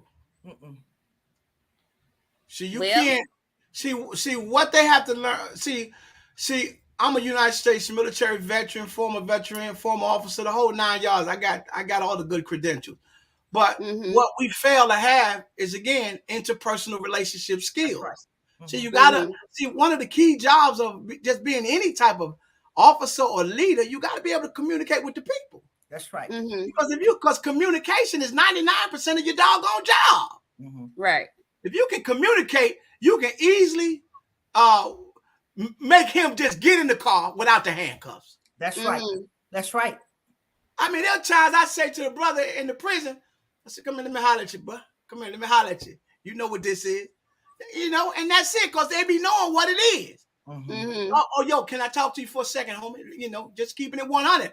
But see, you got these officers running around here just bullying folk, man. Just profiling and messing with people. Don't mess with folk if you don't have reasonable, articulate suspicion to believe he or her has committed a crime or is going to commit a crime. Yeah, you're the suppression unit, but don't go around oppressing the neighborhood. Sit right there on the corner of where the drugs is going in and out, and once you see the play, handle the business. You know, if it's one of the things, and I think I was kind of ahead of my time. And even with my training, maybe it was the God in me, but the motherly instinct, and I was a wife, but I wanted to go home. And all that. But also, violence was never the first thing I thought. And that's even situation, I would do come here, baby. And that's what I said, come here, baby. So let me talk to you. Look, back up on the way. They get ready to come. They're not going to talk to you like I am. Look, son, I said, look, son, come on, let me talk to you. You already know what time it is. You don't want them to put you in the car, that paddy wagon, and put you in there and take you down there. Right. So what I'm going to do, I'm going to give you a check. Look, give me them drugs. I step on them. Don't let me see you out here no more. Right. Now, if I see you again, I'm not going to do this. They had a level of respect for me. They saw me. It's like they called me Ram Brett. Right. You know, and I come out and they start dispatching. And you already know what time it is. Right. You know, and they had a level of respect because I gave respect to them. Yeah, you created that. Running the badge to show power. Yeah, you created that. See, you created that because you had power before the badge.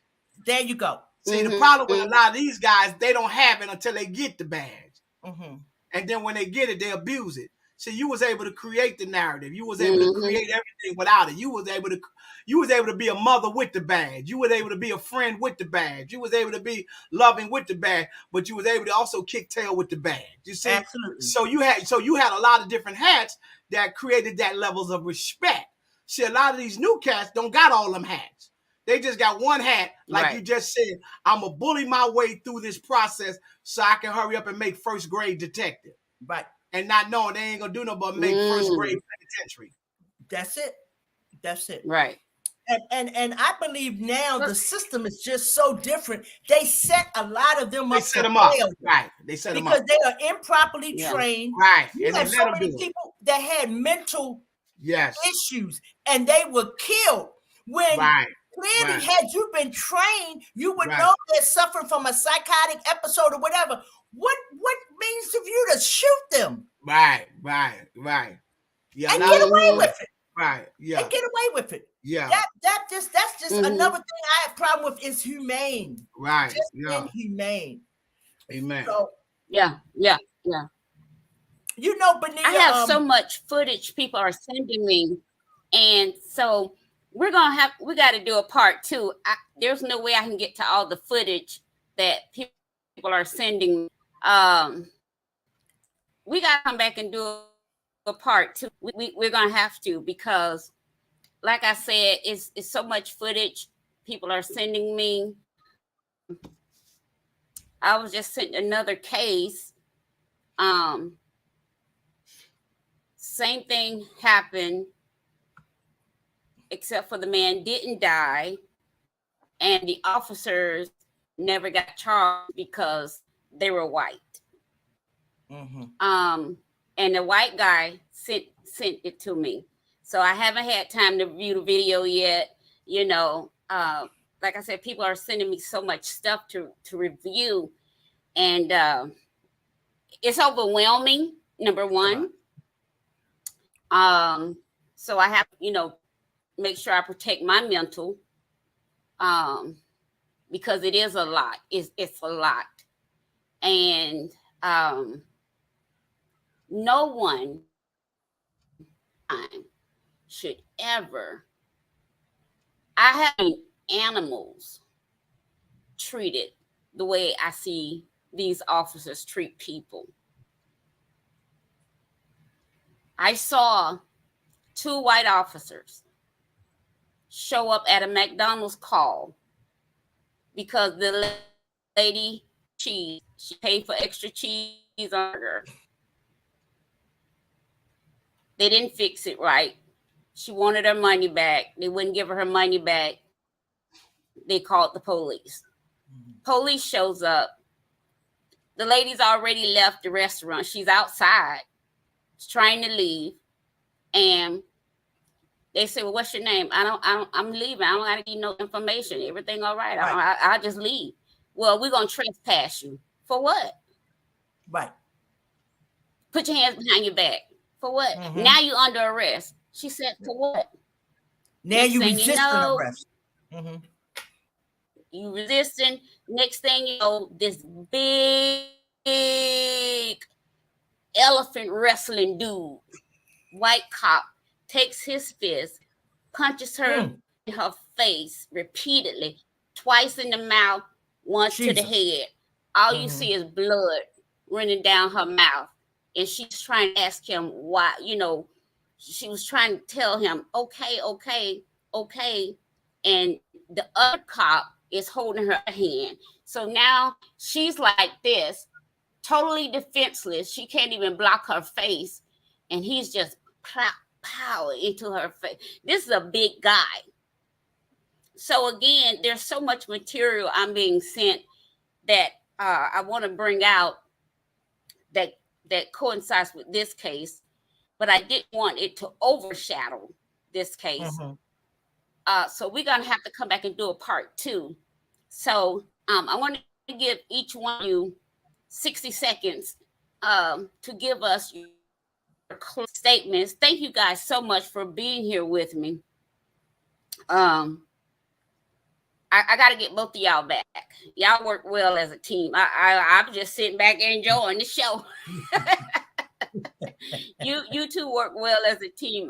I like the interaction I see between you guys. So hey, I'm glad to have you both back. Yo, what's up? Now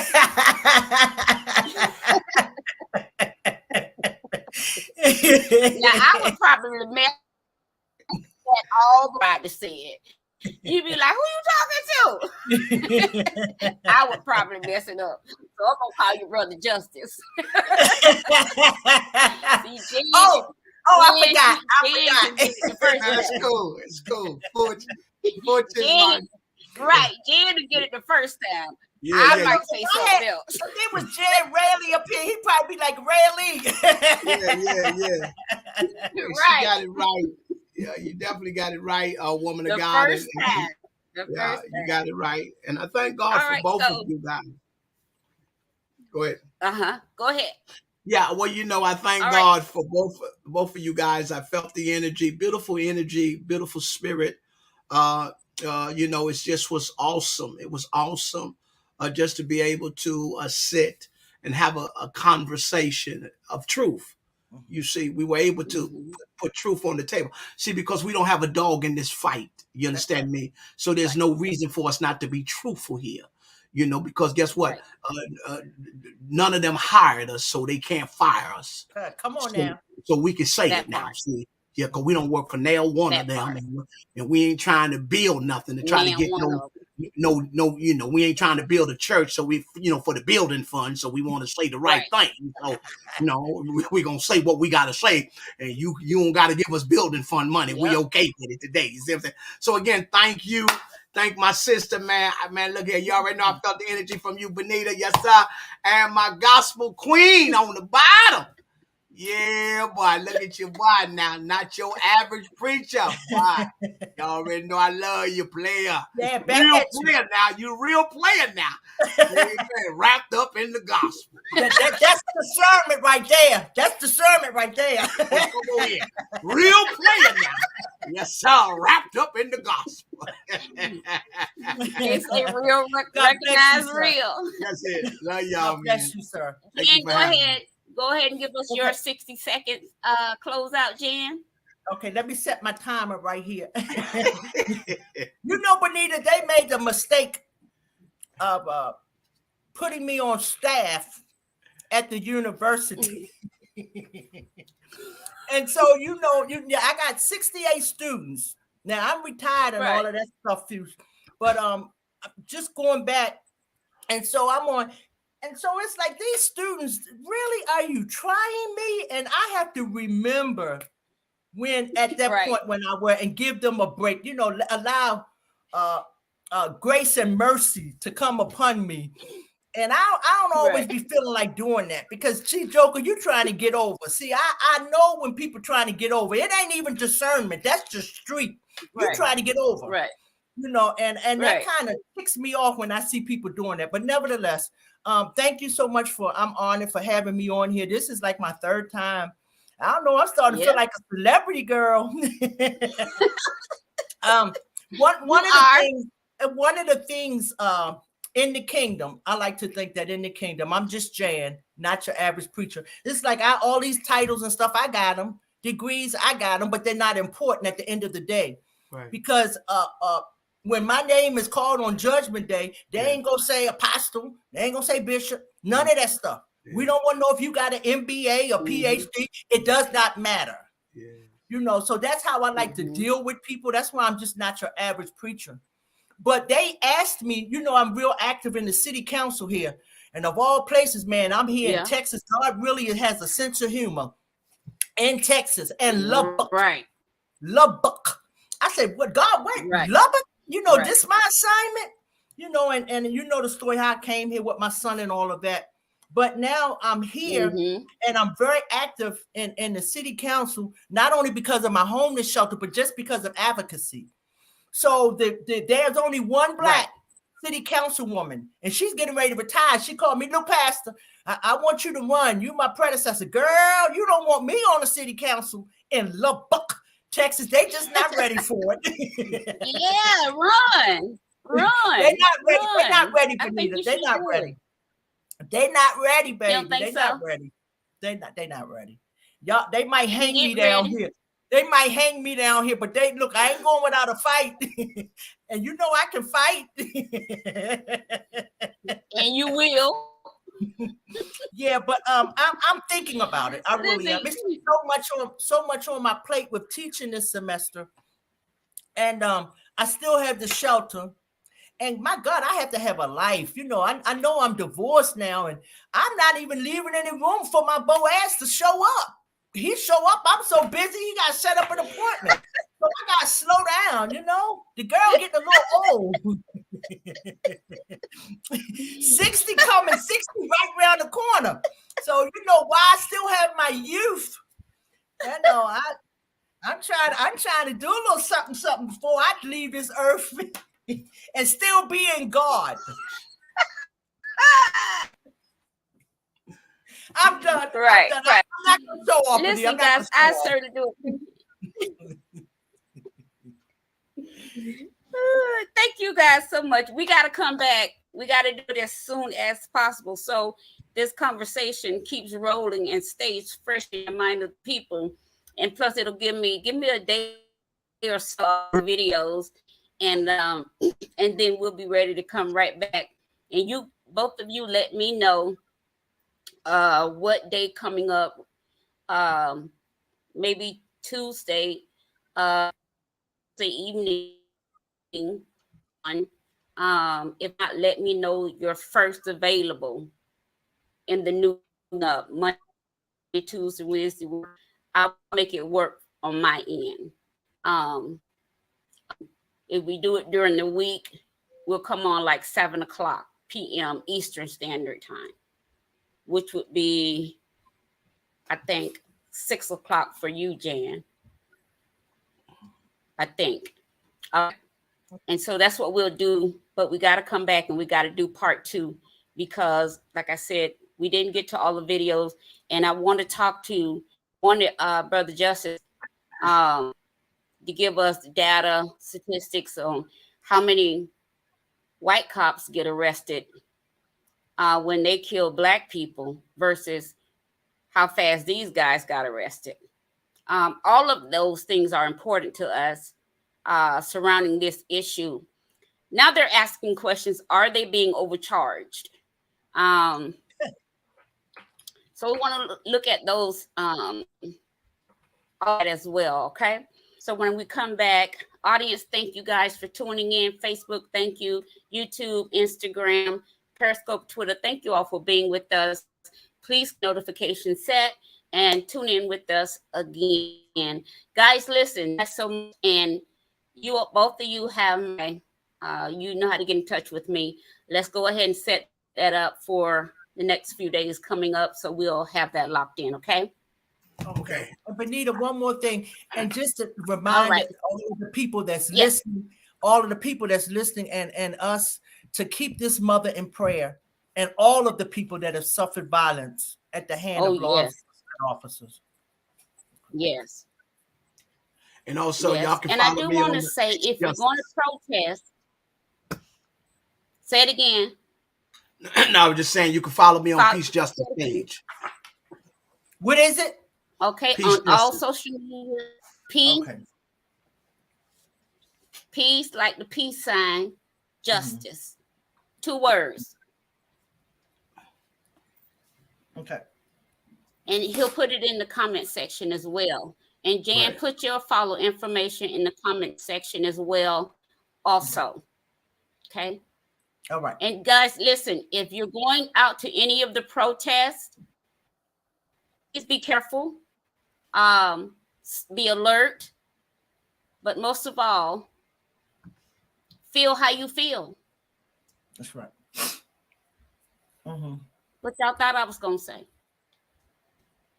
Be peaceful. Right. Feel how you feel. How you feel? Feel how you feel. I can't tell you to be peaceful in situations that does not afford peace. Feel how you feel, but be smart. Be smart, ladies and gentlemen. Be smart. Yeah.